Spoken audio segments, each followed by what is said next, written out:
Hey guys, it's Amber here at DoMyOwn, and today we're going to talk about some fall and winter lawn prep and focus on some fertilizers and what you can do to use those with some pre-emergents that you may be looking to put down this time of year and what you need to do to really get your lawn ready for the winter and next spring. Soil testing is going to be a really important step to make sure that you're putting down the right fertilizers to benefit you when you do your applications. So let's go ahead and get that soil test done, get those results back, and then we can analyze what's going to be best for your lawn and get the best application for your money. So let's start out with cool season grasses. These are going to be types like fescue, bluegrass, and rye. You're not going to be able to put a pre-emergent down at the same time as aeration and overseeding because it will inhibit your new grass seed, and we want to make sure that that turf comes up nice and healthy and doesn't have any barriers in its way. You can fertilize, however, whether it's at seeding or a few weeks after, to really help that new grass seed build a good root system to get it ready for the winter months. For a lot of cool season lawns in these northern regions, you're going to want to pay attention to your soil temperatures because you're going to start cooling off a lot faster than some of these southern states would.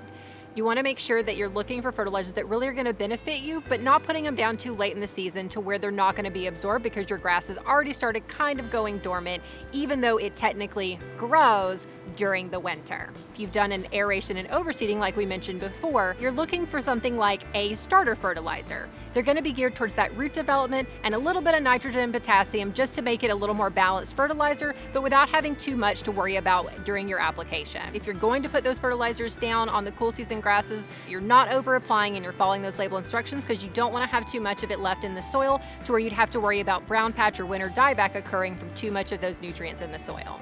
Warm season grasses like Bermuda, St. Augustine, and centipede are going to be ones that thrive during the hottest months of the year. These are also going to be ones that you're going to fertilize during those times. You can use pre-emergents in the spring and the fall on these grasses. Normally, you're going to still keep in mind that if you do need to put some seed or sod down for things like St. Augustine, that you don't use a pre-emergent until that turf has had a good chance to establish. We don't want to do anything to keep that grass from looking nice and healthy and really growing in your yard the way you want it to. You're not going to need a lot of fertilizers in the fall for warm season turfs because they're going to be going dormant. For the fertilizer application, you can always do it later on if needed, or even do a follow-up application if you feel like your lawn needs another one going into the winter. The numbers that you'll notice on fertilizer bags are going to come in 3 different sets. You've got nitrogen as your first number, phosphorus as your second, and potassium as your third. During the growing season and when the lawn is fully active and the soil temperatures are higher, nitrogen can be one of your best friends, especially on things like Bermuda. It's going to really help that upward growth and you see the results that you're looking for. We don't want to put nitrogen down too late in the season because you don't want to have so much of it built up in the lawn or potentially lead to burn. So let's try to focus those higher nitrogen applications and fertilizers on the market closer to your August and September months and really start weaning off and focusing more on those potassium applications as we lead into the later months of fall. The same thing can apply with cool season grasses, but keep in mind that as soil temperatures start to get lower, you're going to have that lawn only pick up the nutrients really as it needs it because it's still going to be working at a minimal capacity as the cold and winter months hit and any snow that may come on the ground on top of the turf. There's not a lot of need to overly apply nitrogen even on cool season grasses during that time. So if you're looking to help your new lawn take root and establish a little bit faster, maybe you've got some erosion issues going on and you need those roots to be built up a little bit quicker, or you're just trying to get the lawn to have a better stand in general, phosphorus can really be a great tool. This is used a lot more in cool season lawns around the fall because a lot of people are looking for good root development, which is what phosphorus really promotes. For people who are having grasses like Bermuda and others that'll go dormant going into the fall and winter, potassium is really going to be the main nutrient that you would focus on, less so on the phosphorus and the nitrogen. The potassium can give just an all-around boost to the yard to really make sure that we have no issues going into the winter and it's just got a good healthy stand and prep for that colder weather.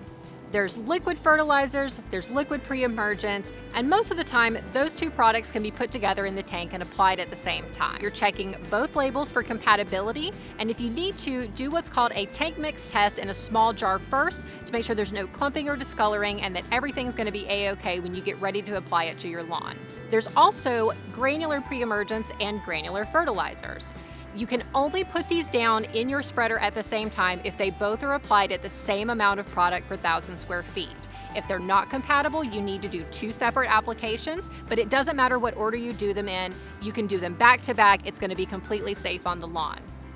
A lot of you may be doing split pre-emergent applications.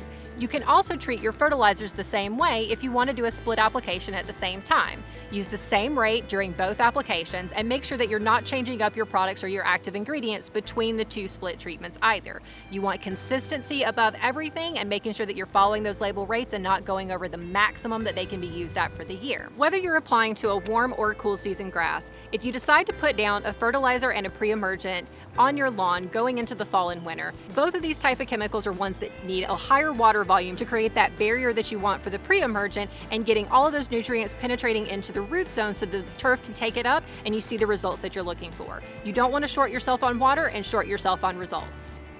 After you apply your fall pre-emergent and fertilizers and any other nutrients your lawn may need, follow best practices for a winter and dormant lawn.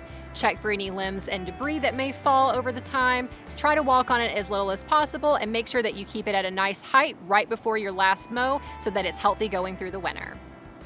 If you like this video, make sure you give it a thumbs up, head over and hit that subscribe button, and check out our other DIY and how-to videos. Thanks for watching.